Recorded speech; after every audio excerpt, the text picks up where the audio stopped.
Yo, what's up mga lords? Nandito na tayo sa pupuntahan natin. At yan nga, maghahanap nga tayo ng mabibili para sa mga bata na pwede nating mapasaya, no? At sana makahanap po tayo ng yun, ng bibilin. Yan. So, ayan mga lords, nandito tayo sa Shine. Shine dito sa Korea, no? At yan, bibili tayo ng mga bear, ng mga teddy bear. At sana marami tayong mabili. Sana marami silang stocks. Ayan, para sa mga bata na pagbibigyan natin ito, no? Ayan. At ayan nga, kasama ko nga pala sila Boss Madam at sila ate. Ayan. At yung isang ate, first time ko lang nakasama. At yun nga, na-meet ko siya nung last na may tour kami. At ayan, nakasama namin siya ngayon dito sa gala kasi wala silang pasok. So, ayan, papakita ko muna sa inyo ng bahagya.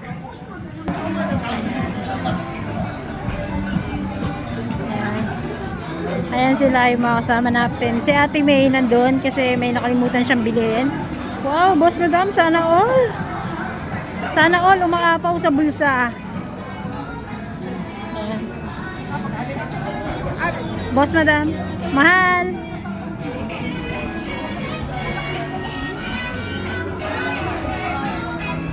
Oh, maraming sale ngayon.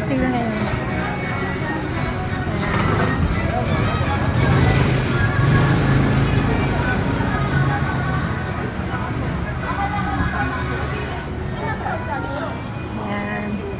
Thank you Lord kasi nagkaroon kami ng time para mapaghanda dun sa ibibigay natin na box para sa mga bata. Ayan.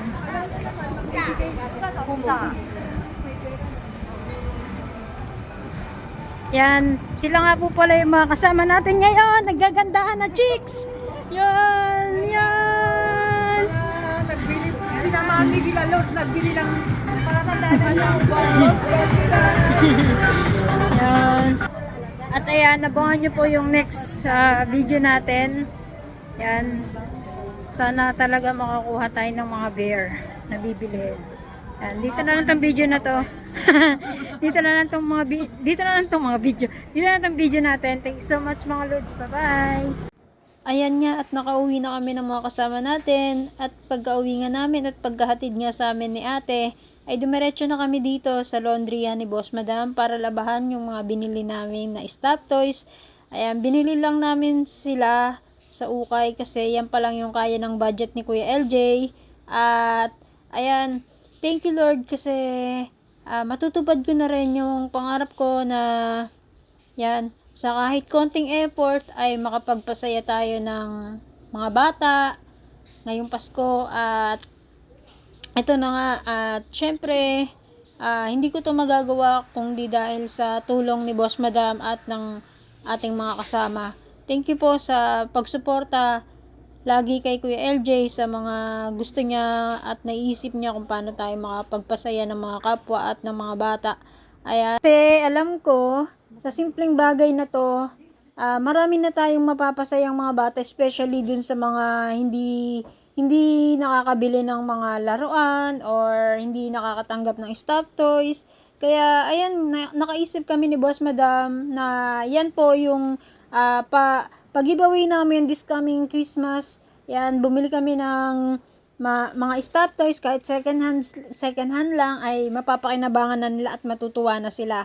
At syempre yan, dadagdagan pa natin yan kung meron pa tayong budget, lalagyan din natin siya ng mga konting chocolates, ayan, noodles, para naman happy ang mga bata talaga, no? At syempre, mapasaya rin natin kahit yung parents nila. So, ayun lang. At sana maraming maka-appreciate, no? At ayan nga po, dito na lang tong video na to. Thank you so much po sa lahat ng tumutulong kay Kuya LJ para mapagpasaya tayo ng kapwa at ng mga bata. At thank you so much kay Boss Madam na laging nakasuporta kay Kuya LJ. Ayan nga, at katulong ko siya ngayon dito sa lahat ng ginagawa ko. At ayan, napapaiyak ako, Boss Madam. So ayan, kaya naman mahal na mahal ko si Boss Madam kasi lagi siyang nakasuporta at nasa likod ni Kuya LJ. Yan, kung ano man yung naisip natin, lagi lang si Boss Madam nandyan, no? So, ayan mga Lods. Ayan, dito na lang tong video na to at sana patuloy nyo supportahan si Kuya LJ, pa-follow ng page at pa-support po ng aming YouTube channel. Thank you so much. Bye-bye!